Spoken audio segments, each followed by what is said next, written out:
This is Bruce Friedman of Adult Site Broker, and welcome to Adult Site Broker Talk, where each week we interview one of the movers and shakers of the adult industry, and we give you a tip on buying and selling websites. This week we'll be speaking with performer and producer Jamie Kelly of Grooby and jamiekelly.xxx.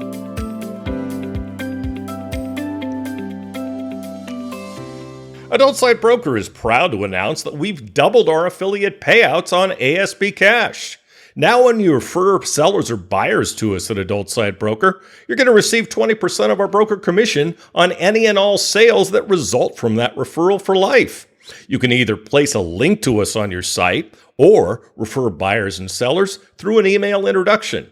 ASB Cash is the first affiliate program for an adult website brokerage. Check out asbcash.com for more details and to sign up.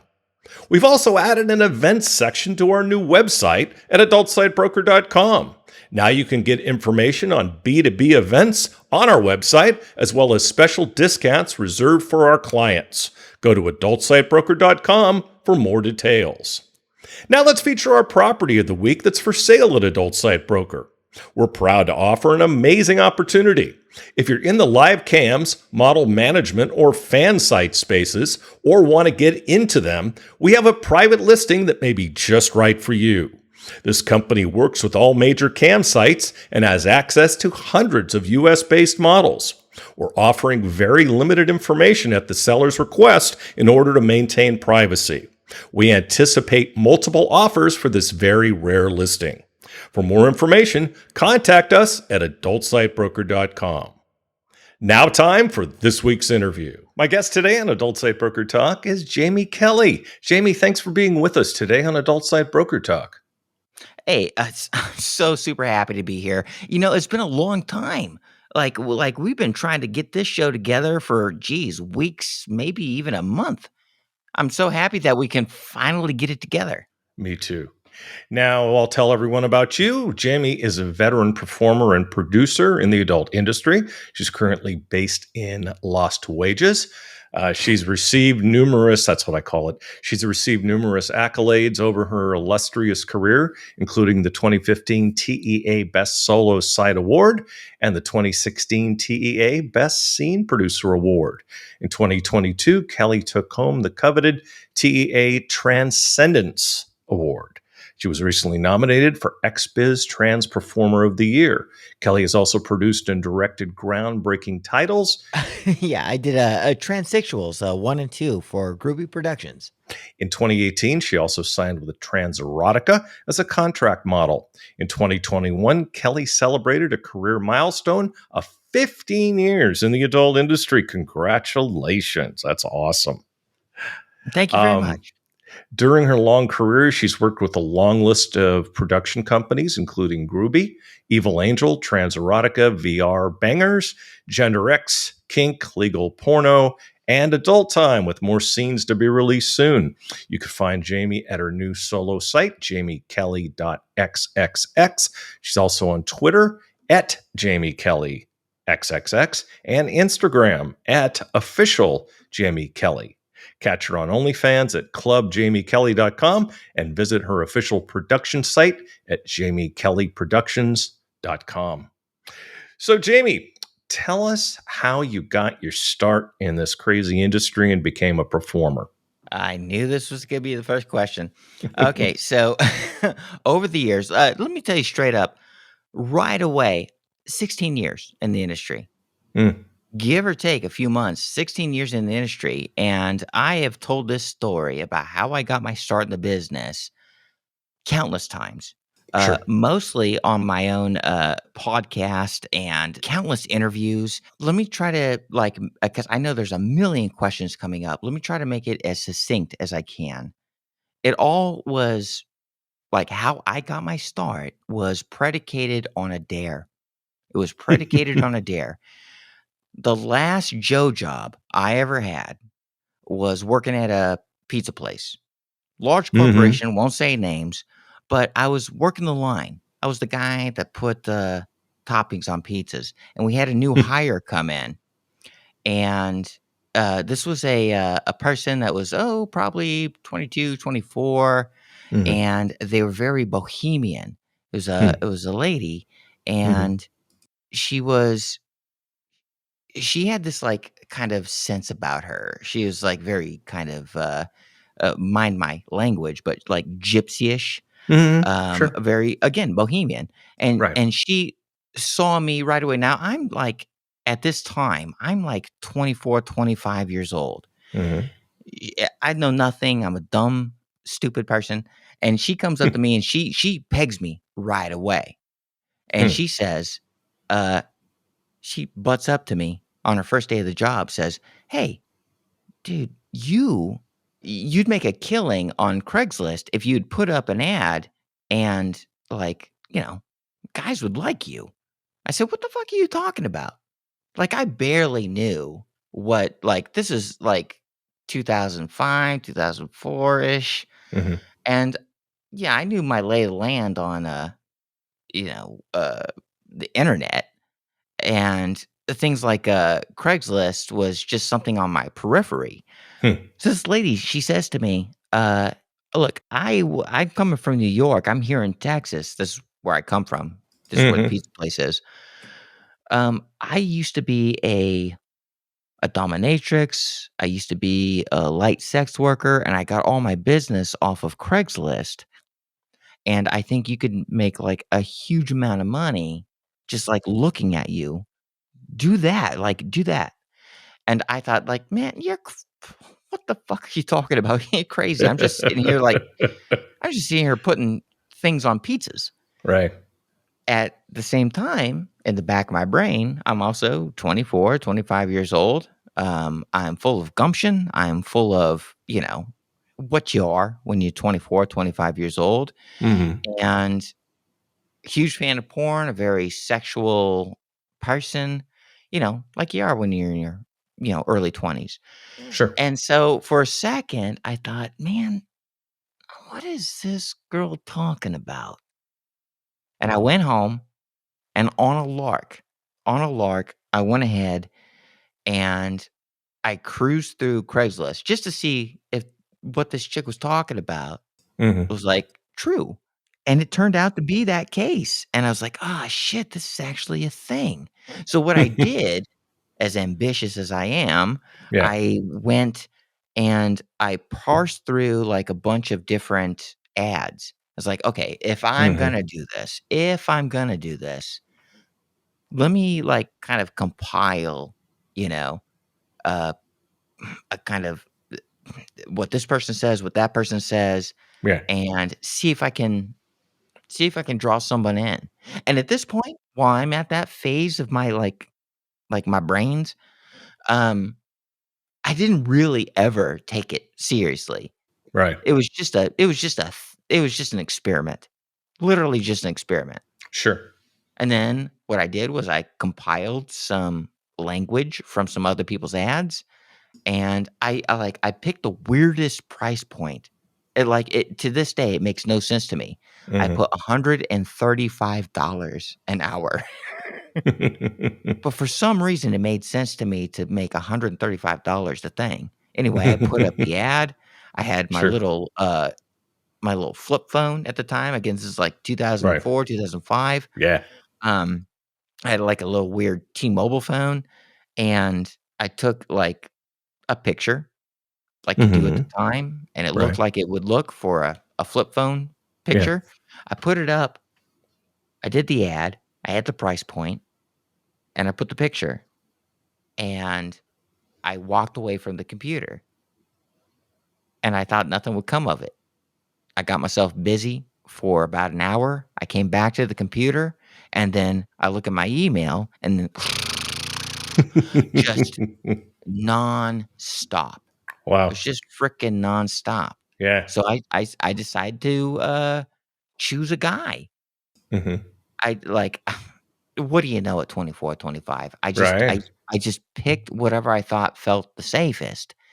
I picked a guy and they were amenable and we like did our back and forth schmutz for a little bit.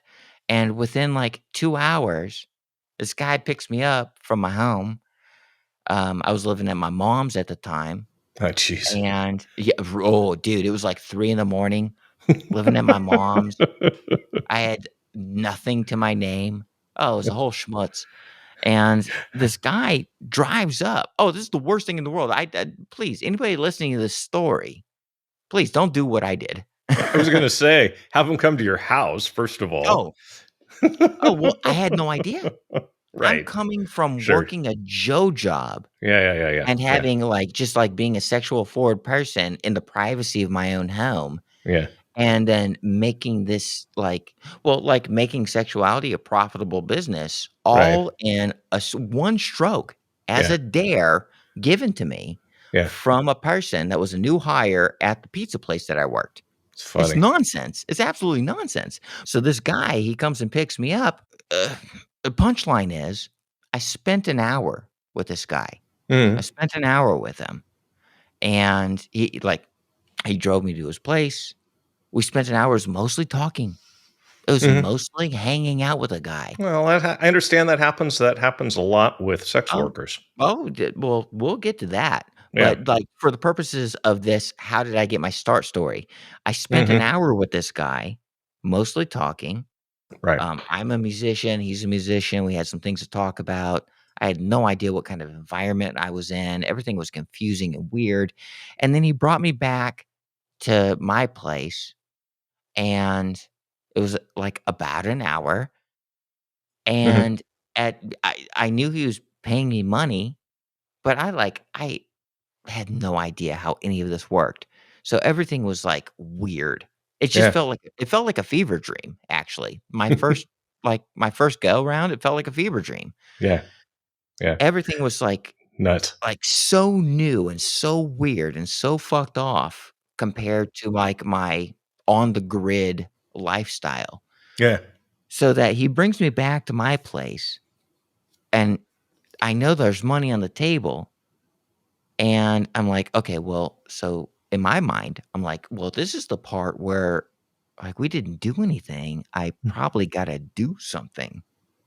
So, it's like now 5:30, 6 in the morning in front of my fucking mom's place Oh, where jeez. he's dropping me off, and I hadn't done anything, so I don't feel like I've, like, actually earned the money he's about to give me. So what I do is I do a little bit of, oral stuff, Yeah. and it's very awkward. It's very awkward. I I don't would think it. I know. would think in front of your mom's place.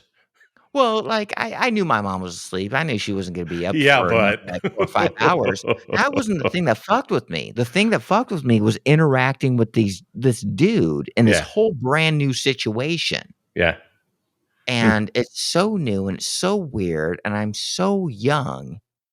I just put on a fucking thing on a goof from something that some pizza lady told me, you Mhm. know? So It's it's funny. super strange. It's super Yeah. Yeah. strange. Yeah. Yeah. So I what I do is well, when you look at it in hindsight, I did my job, but in my mindset at the time, it was like I felt like I owed him in a weird, kind of like Well, you know better now. human way. I mean, you gave him Which what he is wanted. not You gave him what he incorrect. wanted, what he needed. Well, see, the thing is he never, like I never got what I thought were, like, social cues. See, I think this guy was, like, as nervous as hitting me up.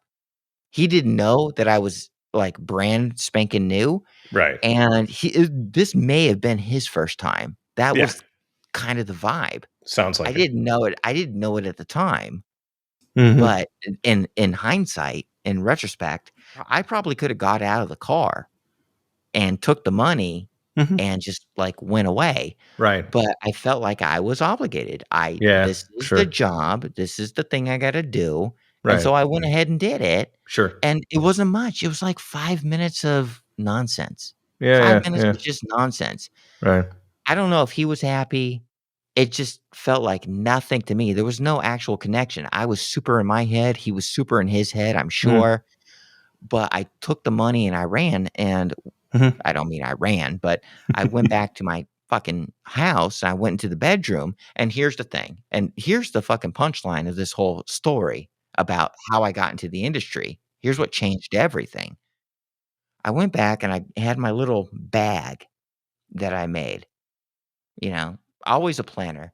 I had this bag that Mhm. had clothes and lube and things and all the things I thought would be needed, which Right. none of it was ever used. But at the bottom of the bag was $135, this weird fucking price point that I made on Craigslist, Right. and there it was, and I looked at it, and I said, "Wow, that was 1 hour of literally spending a time with a guy, um, short of driving there and getting dropped off, and then Mhm. 5 minutes of doing a very awkward sexual act, and then I have this. It would take me a week to make this money. Wow. That changed everything. Sure. And not only did I mean, fuck the money.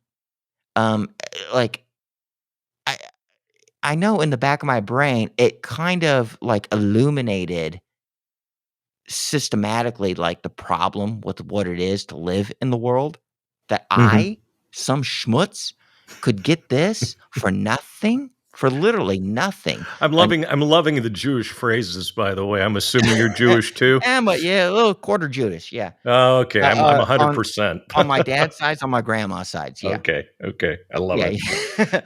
yeah. But yeah, but that's what it is, that's what it Mhm. was, and that was the now this is 16 years ago. I was all of, well, I was 25 years old, Mhm. and I realized once that had happened, as awkward and as weird and how it came out of left field as it was, that there was a better way to live Mhm. if and now there's an asterisk on this, Right.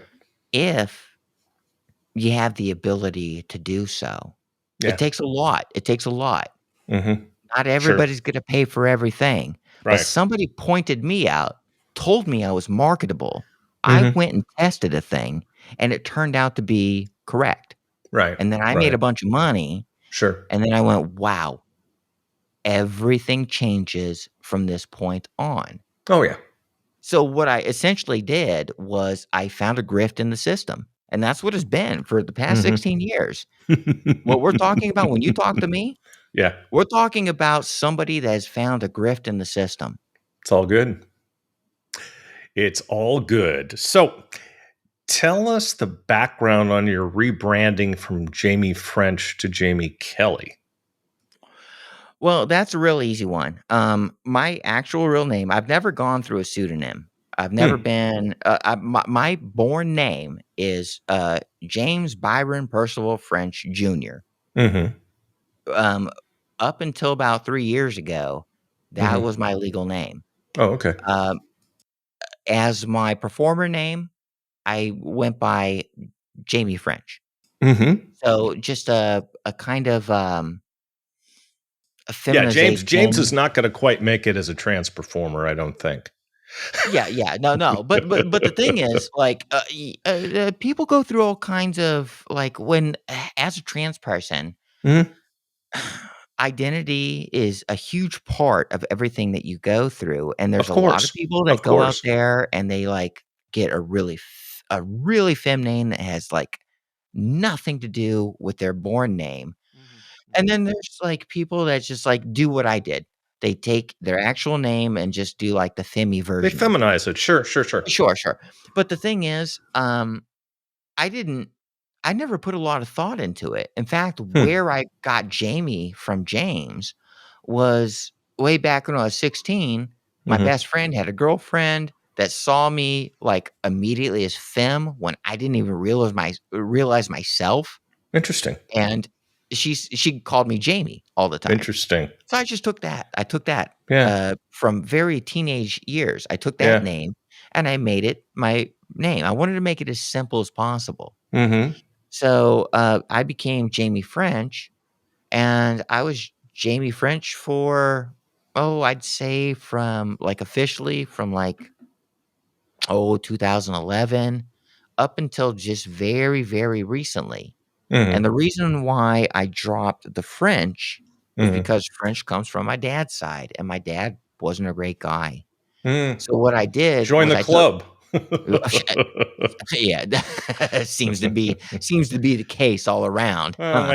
my dad was. It's not that he wasn't a great guy. He was just too mentally ill. I think that was the real issue. So, Well, I think as we talk further, we're gonna find that that's gonna be a large part of what we mm, talk about, sure, sure, um, sure. when it comes to, you know, abuse and Fathers, trauma and yeah, things, and that's sure, gonna that's we can't absolutely, escape that from people being sure, important. yeah. But to get right back to the quick, I decided that I was gonna get, FFS, facial feminization surgery. Oh, okay. Just kinda chip away, make it a little more girly, right? And I decided if I'm gonna go all that way, I had to kind of also, like, look at myself inside. I mean, the outside's easy, the outside's money. The outside's how much you're willing to put into it, but it's all about your inside, and I'm carrying this name around with me, and I don't give it like, again, I don't do a pseudonym. The closest I got to a pseudonym was just saying Jamie, but I always carried the French part with me Yeah, yeah. from my dad. So I said, "If I'm going all in, let me go all in," you You know? know, maybe I should do that too. I'm, No. I'm, I'm serious because what you're saying makes so much sense. It's not even funny. No, it's not funny. So what I Yeah. did was I went where the name that I have now is completely predicated off of love. So I went, Hmm. "Well, shit, why am I gonna just carry around my dad's name, Hmm. French, when I could just go to my mom, who's an amazing person?" That's where the love is. Likewise, likewise. Yeah. Yeah, My I hear mom's you. I maiden hear you. name is Kelly, so I'm just gonna Ah, use that okay. name. That makes sense. Again, I'm still not making a pseudonym. Right, I'm going a feminization of James and my right. mom's maiden name. Beautiful. I love Perfect it. name, and I'm not scared of anything, so I'm not gonna make a pseudonym on top of that. Yeah, I'm just gonna go with the healthiest, most love-born thing. I love it. That's awesome. So that's where that came from. So, in your Twitter bio, you describe yourself as the people's girlfriend. Could you elaborate a bit? Well, the thing is oh boy, I don't wanna I don't wanna make it, like, heavy, but there's, like, 3 things I got going on as, Okay. as of the date of this podcast, like, the Right. way that I see things. Hmm. There's my private life, right? There is Right. my creative life, Hmm. which can be put into the public, and Right. then there's the thing that makes me the money, which Hmm. is the porn, Right. and all of those can be kind of there's a lot of, like, gray borders in between those 3 things. So I wanna make myself marketable and honest and private all at the same time. I wanna have, like, 9 cakes and eat it too, is the kinda thing I got going on right now. So, it's what I like to do is I like the pictures to speak for themselves, the videos to speak for themselves. I Right. don't like to put a lot of like, I'm not looking for um, validation. I'm not looking to like super promote. I think if you do something that's worthwhile and you put your best effort into it as a creative effort, then you shouldn't have to say nothing. I know most of the numbers that come into my like social media, it's gonna be fans. So if Hmm. I'm gonna like use words, I wanna like make a very gentle thing for the words. Give fans, if that's the most of the people that are come in, I wanna give them a very gentle thing. Accessibility. Say the people's girlfriend. You can absolutely invite like some parasocial things out of being like too soft, but I wanna give some softness.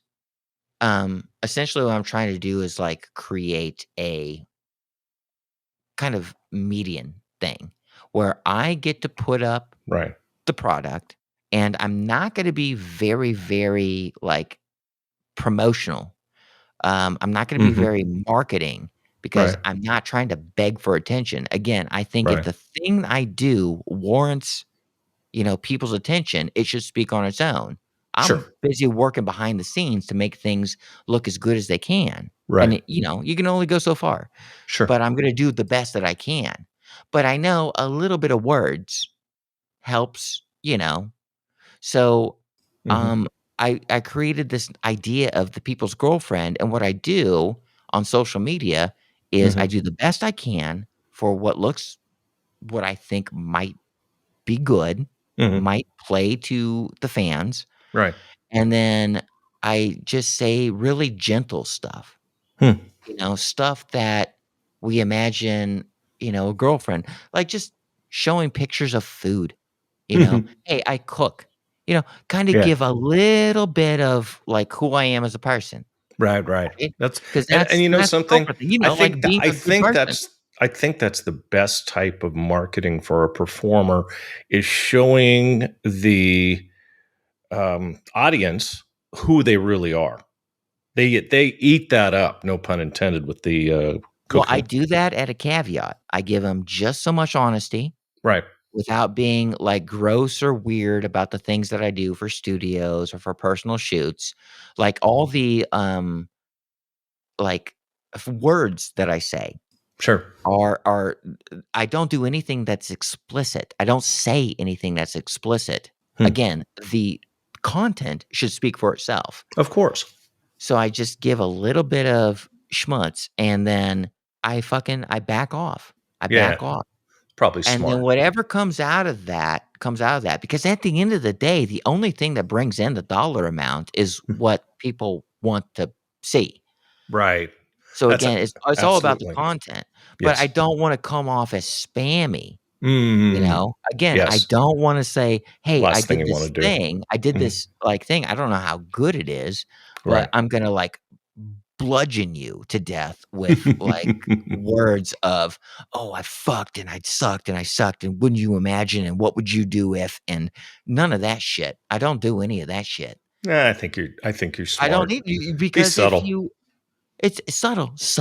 Subtlety is everything. Yes. Subtlety is everything. Absolutely. Because my life is You don't need to be like all the other performers out there. Well, the You thing really is my don't. life is not predicated on this. Again, I'm not Right. seeking validation or anything like that. I Mhm. got a whole bevy of other things going on in my life, Obviously. and the whole thing about, like, being in porn, and this is again, go way back to when I, told you about how I got into this business. Yeah. It literally changed my life when I figured out how you can do what you could do Right. with just a little bit of a left turn. Yes. The fact of the matter is, Mhm. this whole adult industry thing, Mm. it's just a means to an end. Yeah. I know. I know a lot of folks, like, take it as, this is the life. This is what you Right. do. To Right. me, I say, "Oh, whoa, whoa, I found an easy way out. This is a way to build capital for Right. things that are actually important. Taking Mhm. care of family, taking care of friends." Sure. And as a creative person, although I Mhm. put a lot Right. into this particular business, Mhm. um it's about the money that I get back from it so that I can put into actual, like, creative endeavors Sure. that have Sure. nothing to do with the adult entertainment industry. So, Jamie, how has your performance style evolved since you got into the industry? As a person that's been in the industry for going on 16 years now, it's it's been a whole spectrum, and it really did start from a very, like, chaotic young person's mindset. Right. And when I got into the business and I did my very first scene when I Mhm. was, 26, Mhm.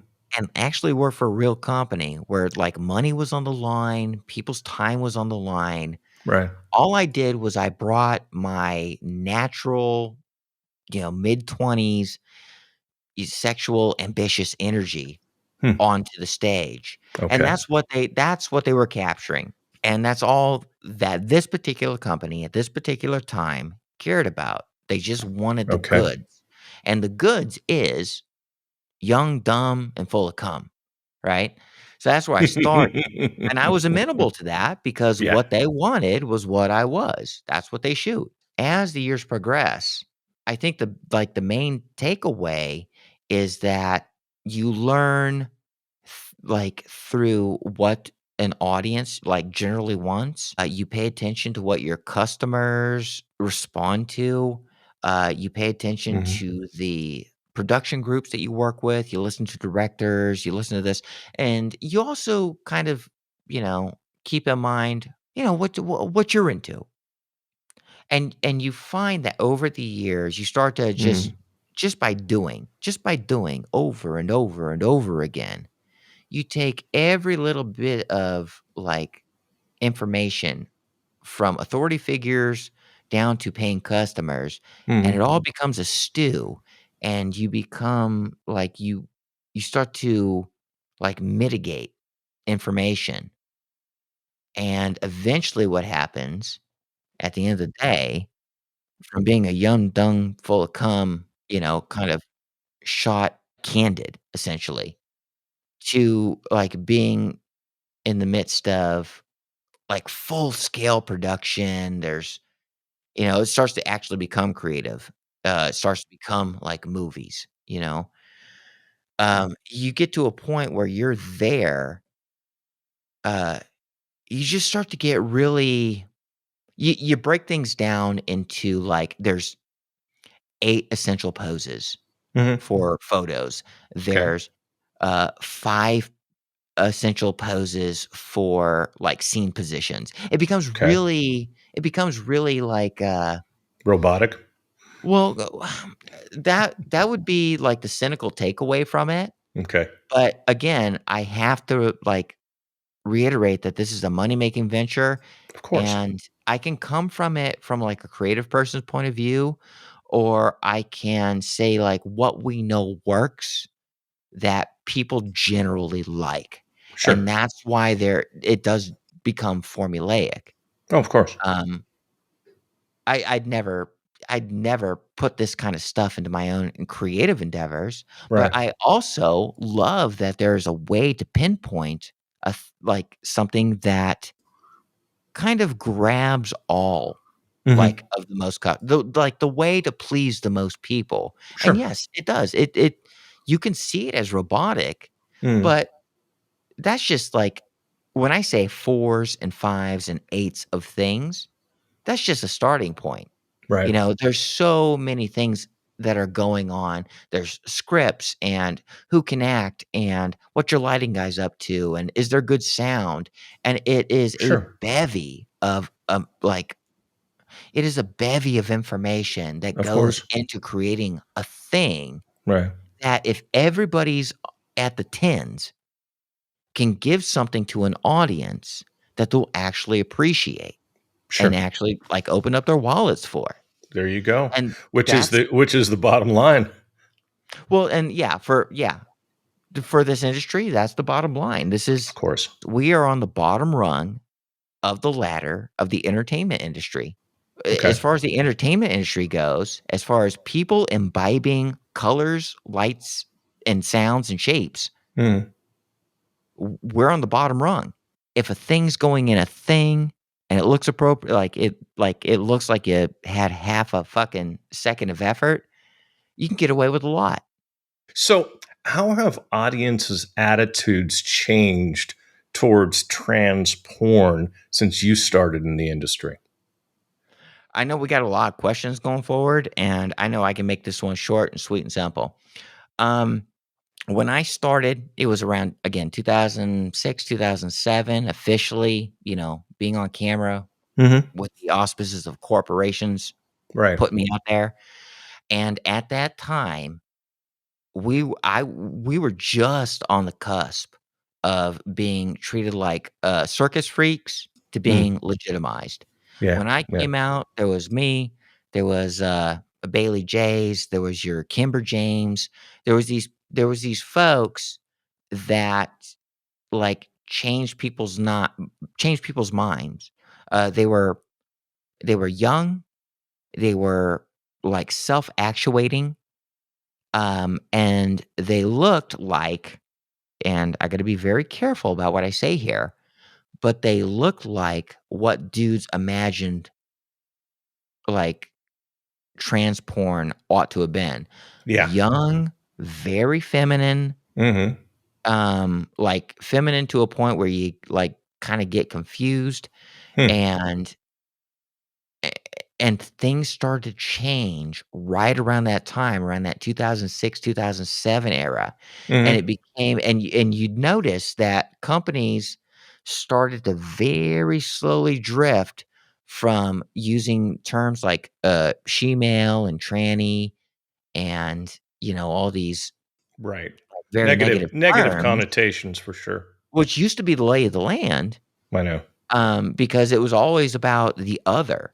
Right. The this whole weird thing about, like, this niche within a niche Mm-hmm. was predicated off of selling on the novelty of the other, Right. and then about the time I started, Mm-hmm. these really hot superstars started coming in, Mm-hmm. and like, all of a sudden, everything had to change Sure.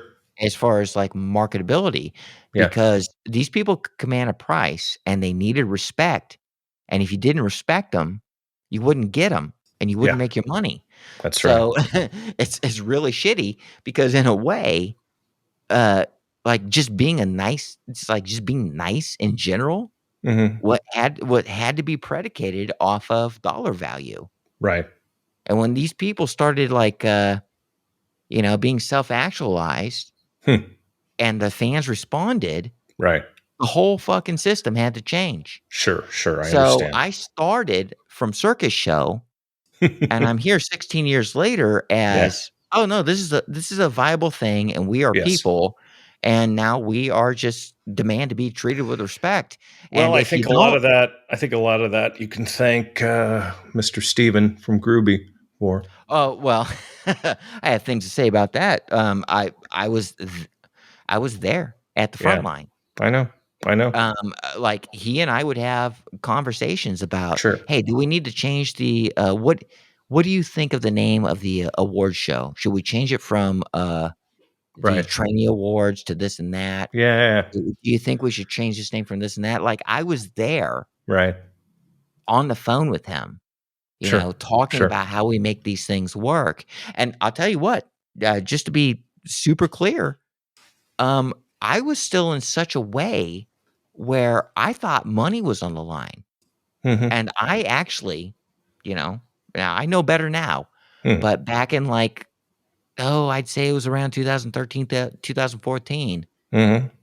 um, he'd ask me about, "Hey, what do you think of tranny? What do you think of Mm-hmm. she-male?"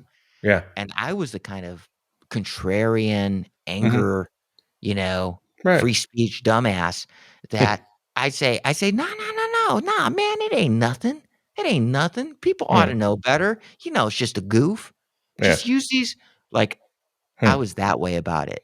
Well, times have changed. Oh, times have Times changed. have definitely changed. Yeah. And no, once he decided Mm. to, you know, do those things Right. and change the names, it Right. wasn't too far after where I stopped being so money concerned Mm. and, Interesting.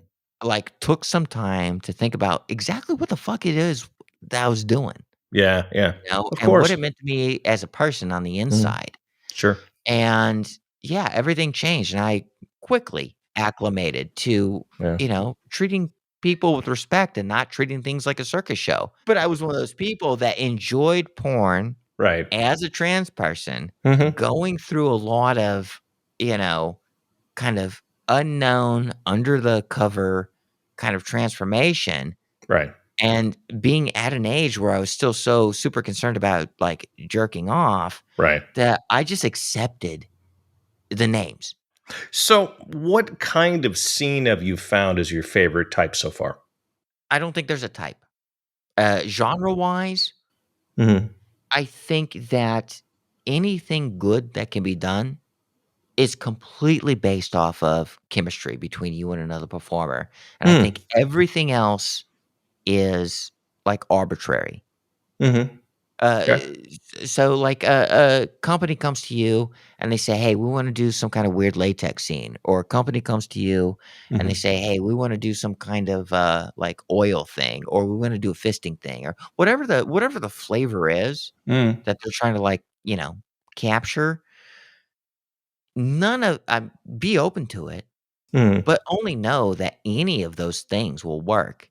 Right. Any particular like grand scale flavor will work Mhm. if you have chemistry with the person that you're working with.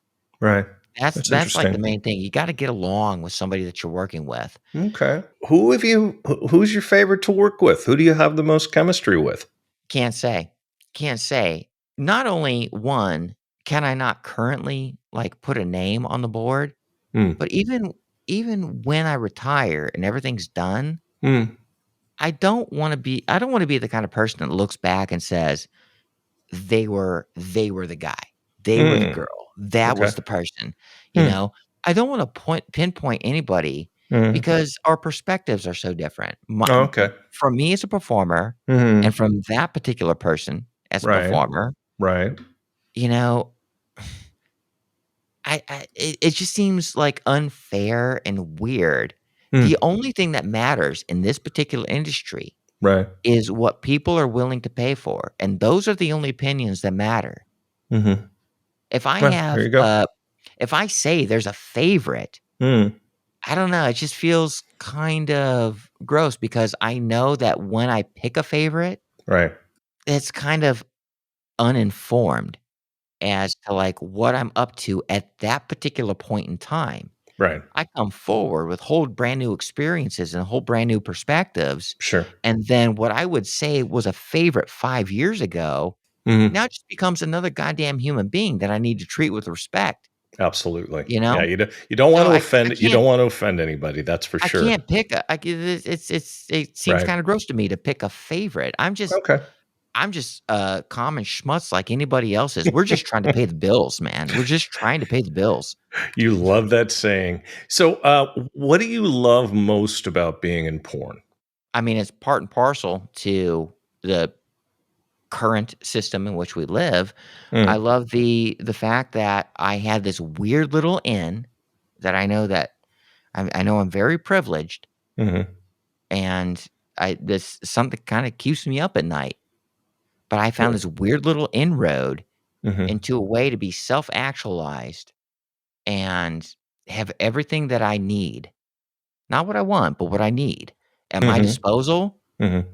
with what is seemingly little effort. So my favorite thing and my worst thing about being in this business Mhm. is that I'm literally at the top of Maslow's hierarchy of needs.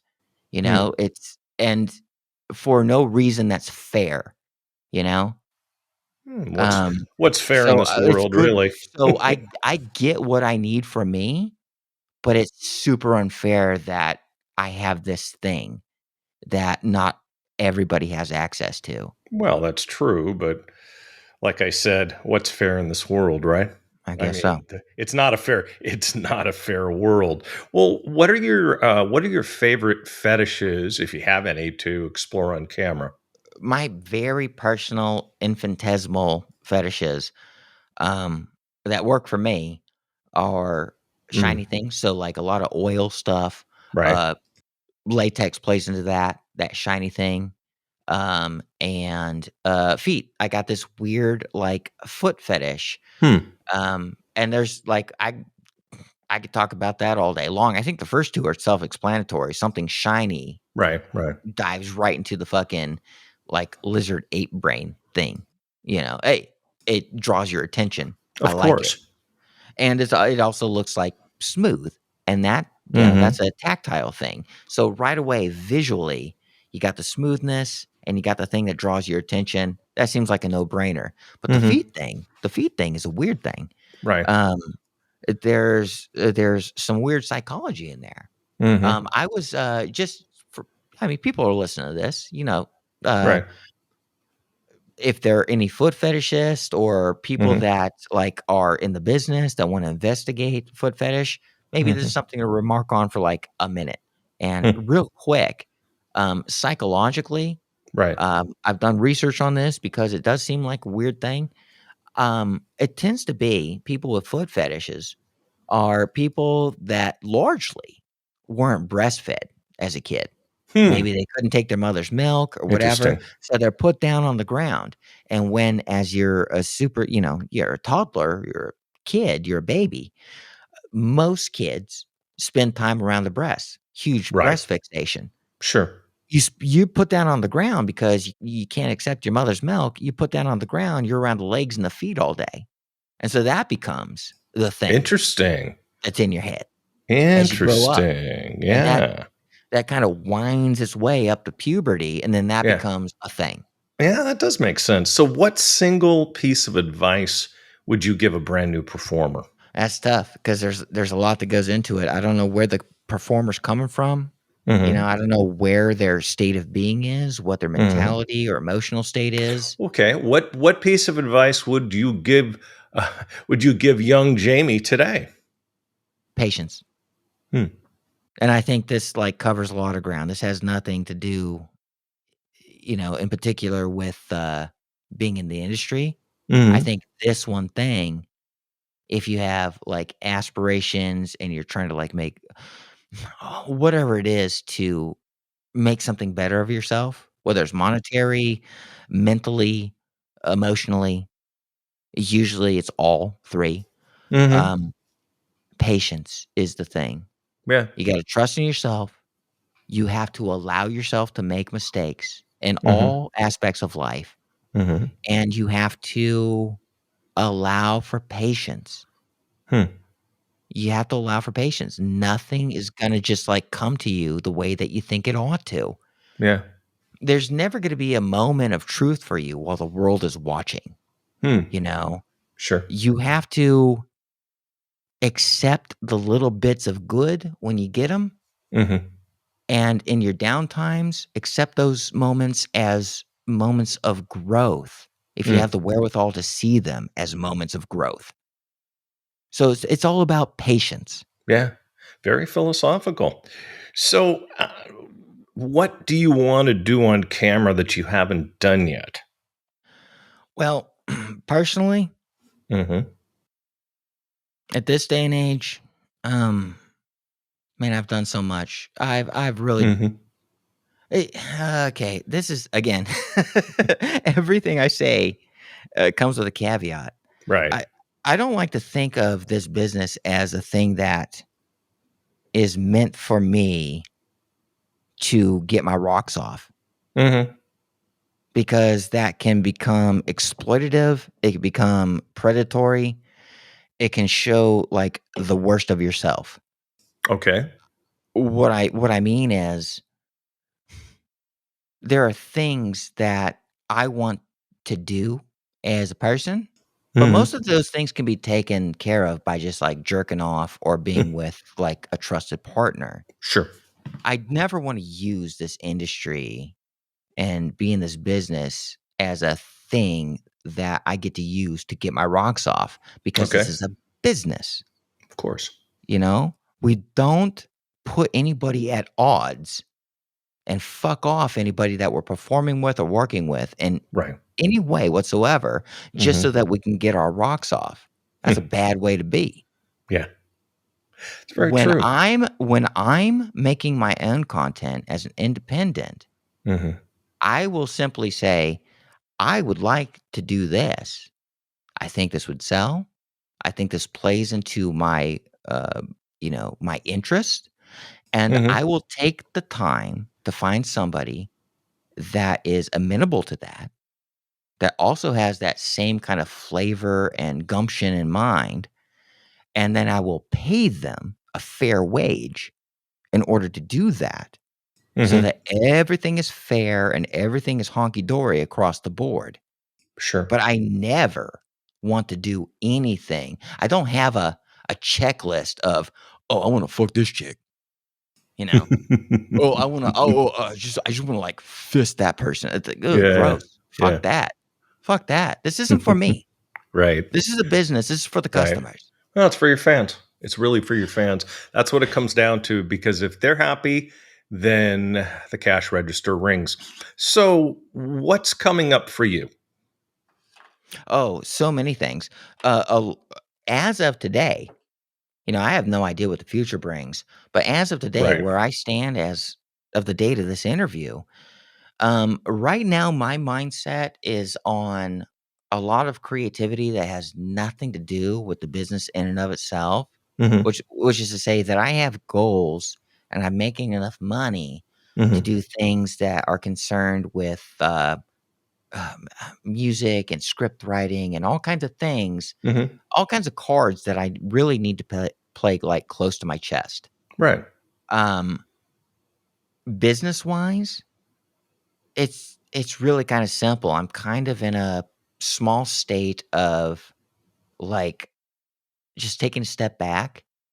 I spin a lot of plates in this industry, and being in front of the camera is like the least of my concerns right now. Hmm. I'm an editor. I'm a graphic designer. I do all kinds of things through my production company. I Sure. put people in front of my camera for different Right. companies, all kinds of things. Hmm. Money's not a concern. Right. Uh, I make the money, and I'm at a point right now creatively for things that have been back in my past Right. that are now coming to fruition that actually need all of my attention. Right. And I'm at a point now where I've made enough money to where I can put that money and put that capital to those things. Hmm. So I'm not retired or anything, Right. not by the least. Right. It's just right now I am concerned with those things. And future wise, if you need like oh, here's the next Jamie Kelly venture. I'd say that the next big thing that is coming Hmm. is part of this lay of the land that I find myself in right now is the third part of the Transsexuals series. But that's probably gonna be, anywhere from 6 months to a year off from now. Okay. And that would be, like, the next big thing. Anything else Cool. that I do is gonna be, like, weird little things that I pick up while I'm on this personal venture. Right. Maybe a Right. studio gig here and there, Hmm. maybe some solo things Right. that are very carefully chosen. But, Hmm. yeah, the next big thing would probably be the Transsexuals 3. Sounds good. We'll be looking for it. Well, Jamie, I'd like to thank you for being our guest today on Adult Side Broker Talk, and I hope we'll get a chance to do this again soon. Oh, absolutely. It's been a pleasure. Thank you so much. Pleasure is all mine. My broker tip today is part 7 of how to buy an adult website. Last week we talked about the agreement and escrow. So now you own the website. What do you do now? The first thing you should do is make sure you understand everything about the operation of the site. The previous owner will hopefully be available for a period of time to help you with this. As I mentioned last week, you should establish what the former owner's participation will be after the sale. You'll need to deal with production of new content, processing, paying affiliates, and many other things. If you don't have experience in these areas, you may want to consider our general consulting firm, Adult Business Consulting. You can get more information on what this company does at adultbusinessconsulting.com. We help website owners project manage and guide them to the right vendors. Maybe the previous owner had all the right elements: processing, hosting, payments, production, scripts, etc., or maybe they didn't. We can help evaluate that for you. Let us know if we can help. Anyway, you'll now be operating the website. If you don't have someone like our general consulting company to help, evaluate all of those items and everything the site is spending money on and using to operate the website. Make sure you're getting a good deal and that these companies are providing the right service, and check to see if you can do better. Hosting is a great example on something where people are often both overpaying and not getting the right service. Many times the server is just too slow. If you have any questions about any of this, feel free to reach out to us on our site. Next week, we'll talk about how to sell a website. And next week, we'll be speaking with Paige from Piper. And that's it for this week's Adult Site Broker Talk. I'd once again like to thank my guest, Jamie Kelly. Talk to you again next week on Adult Site Broker Talk. I'm Bruce Friedman.